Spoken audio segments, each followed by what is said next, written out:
EDU for electrical में आप सभी का स्वागत है। हम लोग यहाँ पर यूथ बुक एक्सप्लेनेशन देख रहे थे।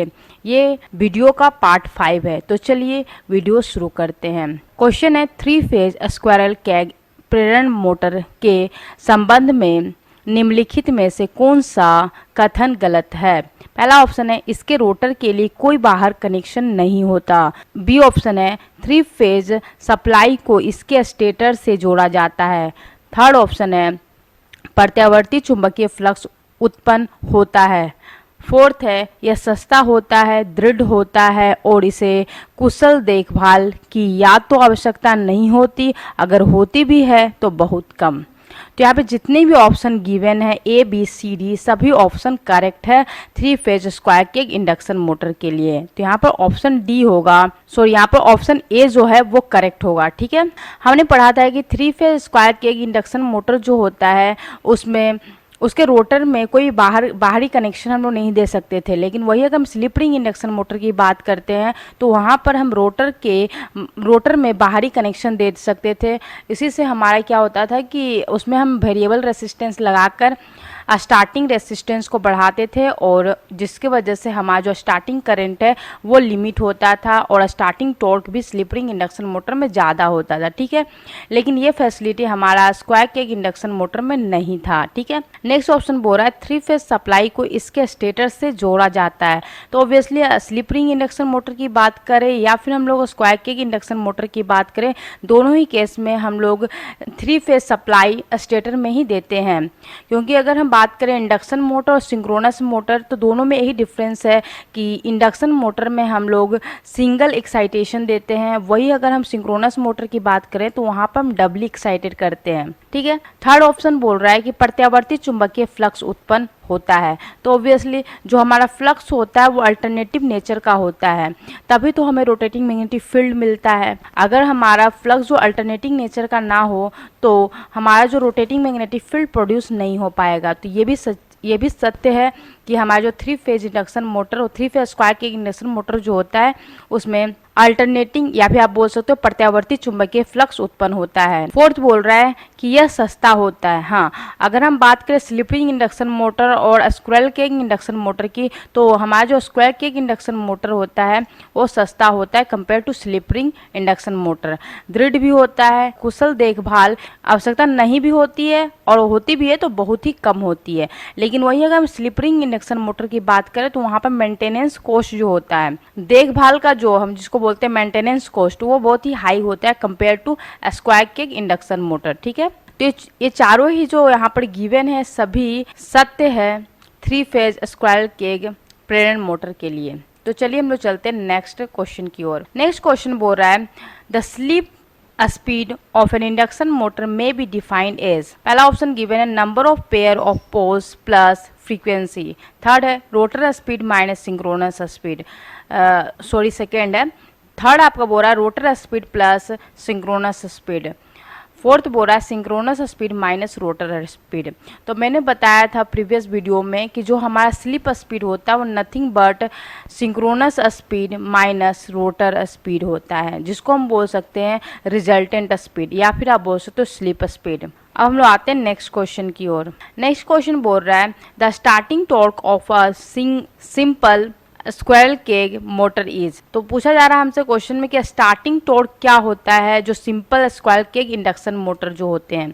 तो हम लोग जानते हैं कि इसकी जो स्टार्टिंग टॉर्क होती है वो लो होती है। ठीक है, यहाँ पर बात बोल रहा है simple square cage induction motor की, सरल स्क्वायरल केज मोटर की। तो हम लोग जानते हैं 3 तरह के हम लोग स्क्वायर केज मोटर को देखते हैं। पहला होता है सिंपल जो हम लोग यहाँ पर देख रहे हैं, दूसरा होता है deep bar square cage motor, एक थर्ड होता है double cage square cage induction motor. तो सभी में क्या डिफरेंस था मैंने प्रीवियस वीडियो में बहुत अच्छे से समझाया है, तो आप उस वीडियो को ज़रूर देखिएगा। ठीक है, मैं उसका लिंक डिस्क्रिप्शन बॉक्स में डाल दूंगी। तो यहाँ पर जो simple square cage induction motor होता है उसका जो स्टार्टिंग टॉर्क होता है वो लो होता है। वही अगर हम बात करते हैं स्लिप रिंग इंडक्शन मोटर का तो उसका स्टार्टिंग टॉर्क हाई होता है compare to square cage induction motor. ठीक है, अब देखिए क्या होता है डिफरेंस। डीप बार जो स्क्वायर केज इंडक्शन मोटर होता है, हम लोग क्यों deep bar square cage induction motor use करते हैं? स्टार्टिंग टॉर्क को इंक्रीज करने के लिए ही, स्टार्टिंग टॉर्क को हाई करने के लिए हम लोग डीप बार या फिर double cage, square cage induction motor का यूज करते हैं, ठीक है। लेकिन जो हमारा simple square cage induction motor होता है उसका स्टार्टिंग टॉर्क लो होता है, ठीक है। अब आते हैं नेक्स्ट क्वेश्चन की ओर। The principle of operation of a three phase induction motor is most similar to that of.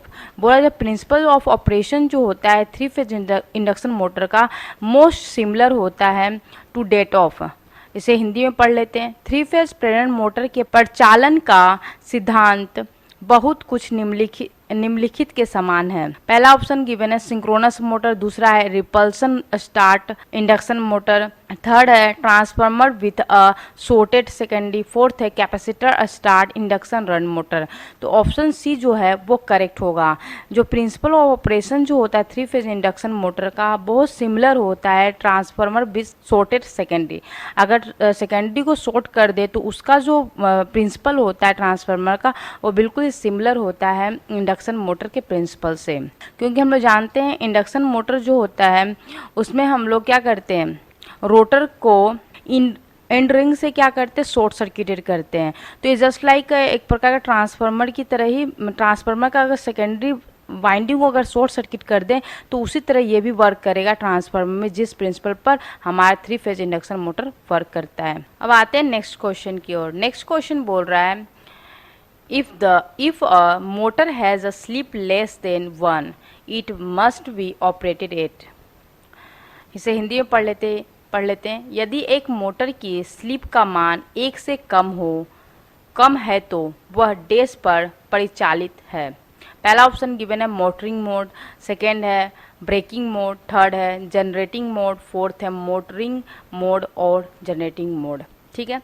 तो हम लोग जानते हैं जो ग्राफ होता है स्लिप वर्सेस टॉर्क का, यहाँ पे हमारा टॉर्क होता है, यहाँ पर हमारा स्लिप होता है।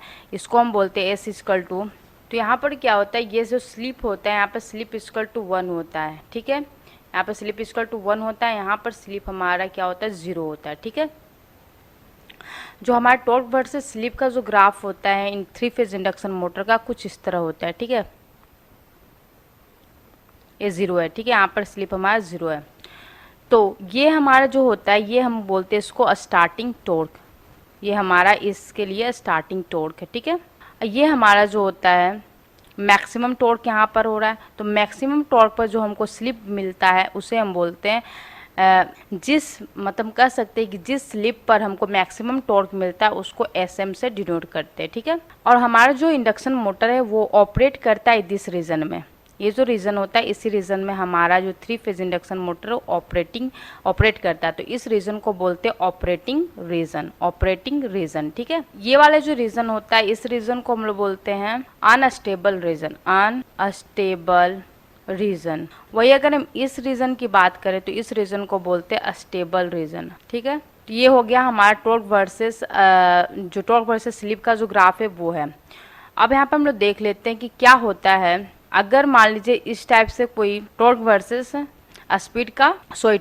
स्लिप का ग्राफ है, ठीक है। ये जो हमारा मोड होता है, ये वाले जो मोड होते हैं उसको बोलते हैं ब्रेकिंग मोड। ये जो मोड है वो हमारा है ब्रेकिंग मोड, ठीक है। यहाँ पर हमने बताया कि जो हमारा स्लिप है वो 1 है, यहाँ मैंने बताया कि स्लिप हमारा 1 है, यहाँ पर मैंने बताया कि स्लिप हमारा 0 है, ठीक है। इसके बाद वाले जो स्लिप होंगे वो नेगेटिव होंगे, माइनस में होंगे। तो ये हमारा जो रीजन होता है इस रीजन को हम लोग बोलते हैं जनरेटिंग मोड, ठीक है। अगर वही हम इस रीजन की बात करें तो ये पूरा जो रीजन है ये हमारा है मोटरिंग मोड, ठीक है। और इस रीजन पे हमारा ऑपरेट करता है इंडक्शन मोटर, ये होता है ऑपरेटिंग रीजन, ठीक है। और ये तो मैंने बता ही दिया है कि जिस स्लिप पर मैक्सिमम टॉर्क मिलता है उसे हम बोलते हैं SM। और SM is nothing but R2/X2, ये तो पता ही होना चाहिए कि SM is nothing but R2/X2। तो यहाँ पे क्वेश्चन में आते हैं, क्वेश्चन में बोल रहा है यदि एक मोटर का स्लिप का मान 1 से कम है तो वह डैश पर प्रचलित होगी। आप मुझे बताओ कि किस में प्रचलित होगी। अगर हम ग्राफ को देखें टॉर्क वर्सेस स्लिप का तो यहाँ पर देखिए <1 बोला जा रहा है, तो <1 मतलब ये रीजन भी आ जाएगा, ये पूरे रीजन भी आ जाएंगे, फिर ये भी रीजन आ जाएगा। तो हमारा जो मोटर है वो किस मोड पे परिचालित होगा। तो यहाँ पर क्या ऑप्शन हो जाएगा, ऑप्शन D मोटरिंग मोड और जनरेटिंग मोड। मोटरिंग मोड में भी वो परिचालित हो सकता है या फिर जनरेटिंग मोड में भी परिचालित हो सकता है। तो अब चलते हैं नेक्स्ट क्वेश्चन की ओर। नेक्स्ट क्वेश्चन बोल रहा है slip ring induction motor do not find their application in. Hindi में पढ़ लेते हैं। निम्न में से डैश में स्लिप रिंग प्रेरण मोटर की उपयोगिता नहीं पाई जाती है। पहला ऑप्शन है ड्रिल मशीन, दूसरा है लिफ्ट, तीसरा है क्रेन और फोर्थ है रोलिंग मिल्स। तो हमें पता है कि स्लिप रिंग इंडक्शन मोटर जो होता है उसका स्टार्टिंग टॉर्क बहुत ही हाई होता है और इसलिए इसका यूज़ हम लोग ऐसे जगह पर करते हैं जहाँ पर हाई स्टार्टिंग टॉर्क की रिक्वायरमेंट होती है। ठीक है, तो जो ड्रिल मशीन होता है उसमें स्लिप रिंग इंडक्शन मोटर की रिक्वायरमेंट नहीं होती है। तो यहाँ ऑप्शन में हमसे यही पूछा गया कौन सा ऐसा एप्लीकेशंस है जिसमें हमारा स्लिप रिंग इंडक्शन मोटर नहीं यूज होता है। तो ये है ड्रिल मशीन। तो ड्रिल मशीन में हम लोगों को स्टार्टिंग टॉर्क हाई की रिक्वायरमेंट नहीं होती है, इसलिए हम यहाँ पर slip ring induction motor use नहीं करते हैं। लेकिन वही हम बात करें क्रेन की, लिफ्ट की या फिर रोलिंग मिल, इस जगह पे हमें हाई स्टार्टिंग टॉर्क की रिक्वायरमेंट होती है। तो ये सभी जगह पे हम लोग slip ring induction motor use करते हैं। बी, सी और डी मतलब लिफ्ट, क्रेन और रोलिंग मिल में हम लोग स्लिप रिंग इंडक्शन मोटर का यूज करते हैं। अब हम लोग आते हैं नेक्स्ट क्वेश्चन की ओर। नेक्स्ट क्वेश्चन बोल रहा है प्रेरित ईएमएफ की दिशा सदैव ऐसी होती है कि वह ऐसी धारा स्थापित करने का प्रयास करता है जो उस गति अथवा चुंबकीय पुर्ज परिवर्तन का विरोध करती है जिसके कारण ईएमएफ प्रेरित होता है। यह नियम कहलाता है। तो यहाँ पर क्वेश्चन में ये बोला जा रहा है कि जो इंड्यूस ईएमएफ होता है उसकी दिशा सदैव ऐसी होती है कि वह ऐसी धारा स्थापित करती है, मतलब ऐसा करंट वह स्थापित करने का प्रयास करता है जो उस गति अथवा चुंबकीय जो पुर्ज जो है उसके परिवर्तन का विरोध करती हो, जिसके कारण ईएमएफ प्रेरित हुआ है। तो यह नियम क्या कहलाता है? यह नियम क्या कहलाता है? लेंज लॉ, लेंज का नियम। कहने का मतलब इसको बहुत सिंपल तरीके से हम समझें तो बोल सकते हैं कि जिसके कारण ईएमएफ इंड्यूस हुआ है उसी को वो अपोज करता है। इस नियम को हम बोलते हैं लेंज का नियम। ये जो नेगेटिव साइन है, जो माइनस साइन है, वह उसके उत्पन्न होने के कारण का विरोध करने को प्रदर्शित करता है। ये विरोध को प्रदर्शित करता है नेगेटिव साइन। ठीक है, अब हम इस पर थोड़ा और डीपली नॉलेज ले लेते हैं। कभी कभी हम लोग देखते हैं कि E = होता है NdΦ/dt और कभी कभी होता है -NdΦ/dt। तो किस जगह पे हम नेगेटिव साइन देते हैं और किस जगह पे नेगेटिव साइन नहीं देते हैं, ये बच्चों का कन्फ्यूज़न होता है। तो इस कन्फ्यूज़न को दूर करते हैं। अब हम लोग सिंपल एक ट्रांसफार्मर लेते हैं। ठीक है, ये ट्रांसफार्मर है, ये ट्रांसफार्मर का कोर है। ठीक है, यहाँ पर हमने प्राइमरी वाइंडिंग लगाया है और यहाँ पर हमारा है सेकेंडरी वाइंडिंग। ठीक है, एक और ट्रांसफार्मर लेते हैं, इसका कोर है ये। अब इसमें हम लोग क्या करते हैं, इसको सोर्स से कनेक्ट कर देते हैं, अल्टरनेटिंग करंट से इसको कनेक्ट कर देते हैं। ठीक है, इसमें करंट फ्लो होगा। करंट इसमें फ्लो होने की वजह से क्या होगा, इस कोर में फ्लक्स क्या होगा, इंड्यूस होगा। ठीक है, ये फाई फ्लक्स का डायरेक्शन ये है। ठीक है, अब हम यहाँ क्या करते हैं, जो सेकेंडरी वाइंडिंग है उसको हम कुछ लो रेसिस्टेंस के साथ उसको कनेक्ट करते हैं। मतलब रेसिस्टेंस जो है नेग्लिजिबल है, मतलब ना के बराबर, बहुत कम रेसिस्टेंस है, तो हम कह सकते हैं शॉर्ट सर्किटेड है।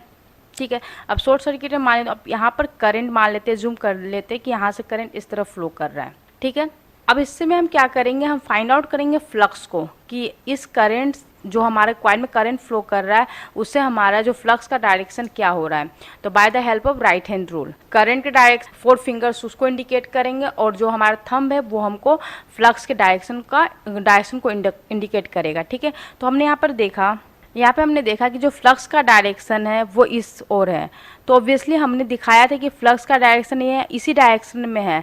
तो यहाँ पर क्या हो रहा है कि लेंज लॉ इंक्लूडेड नहीं है। तो लेंज लॉ इंक्लूडेड नहीं है मीन्स हमारा यहाँ पर E का जो वैल्यू होगा -NdΦ/dt। अगर हम दूसरा केस लेते हैं, दूसरे में भी हम सोर्स दे देते हैं, अल्टरनेटिंग AC दे रहे हैं। ठीक है, अल्टरनेटिंग करंट, यहाँ पर करंट फ्लो हो रहा है, यहाँ पर फ्लक्स इंड्यूस हुआ कोर में। ठीक है, फ्लक्स का डायरेक्शन ये है। ठीक है, अब यहाँ पर हमने यहाँ पर इसको बहुत ही लो रेसिस्टेंस के साथ उसको कनेक्ट कर दिया सेकेंडरी वाइंडिंग को। अब एज्यूम कर लेते हैं करंट का डायरेक्शन ये है। ठीक है, अब हम लोग यहाँ पर लगाएंगे राइट हैंड रूल। पूरा जो 4 फिंगर है वो मुझे करंट का डायरेक्शन बताएगा और जो हमारा थंब है वो फ्लक्स के डायरेक्शन को बताएगा। तो यहाँ पर हम फ्लक्स का जो डायरेक्शन मिल रहा है वो अपवर्ड डायरेक्शन में मिल रहा है। मीन्स हम देख रहे हैं कि जो फ्लक्स है वो मेन जो फ्लक्स है उसको अपोज कर रहा है। तो यहाँ पर जो इंड्यूस ईएमएफ का वैल्यू होगा वो हो जाएगा N D phi by D T. जहाँ पर लेंज लॉ इंक्लूडेड नहीं होगा वहाँ पे minus N D phi by D T, जहाँ पे इंक्लूडेड होगा वहाँ पे N D phi by D T होगा इंड्यूस ईएमएफ का फॉर्मूला। ठीक है, तो आपको समझ में आ गया होगा क्या रीज़न होता है, कहाँ पे हम लोग माइनस एन लगाते हैं, कहाँ पे हम लोग ओनली एन लगाते हैं। ठीक है, नेक्स्ट क्वेश्चन की ओर आते हैं। नेक्स्ट क्वेश्चन बोल रहा है 3 फेज इंडक्शन मोटर के स्टेटर में उत्पन्न हुआ चुंबकीय क्षेत्र डैश पर गतिमान होता है। तो 3 फेज इंडक्शन मोटर में स्टेटर में उत्पन्न हुआ चुंबकीय क्षेत्र, स्टेटर पर जो मैग्नेटिक फील्ड होता है वो किस पर गतिमान होता है। तो ये आपको भी पता होना चाहिए कि ये तुल्यकालिक गति पर गतिमान होता है। जो हमारा स्टेटर में जो मैग्नेटिक फील्ड होता है वो रोटेट करता है सिंक्रोनस स्पीड पे, जिसको हिंदी में बोलते हैं तुल्यकालिक गति। वही हमारा जो रोटर होता है वो रोटेट करता है लेस देन सिंक्रोनस। अब हम आते हैं नेक्स्ट क्वेश्चन की ओर।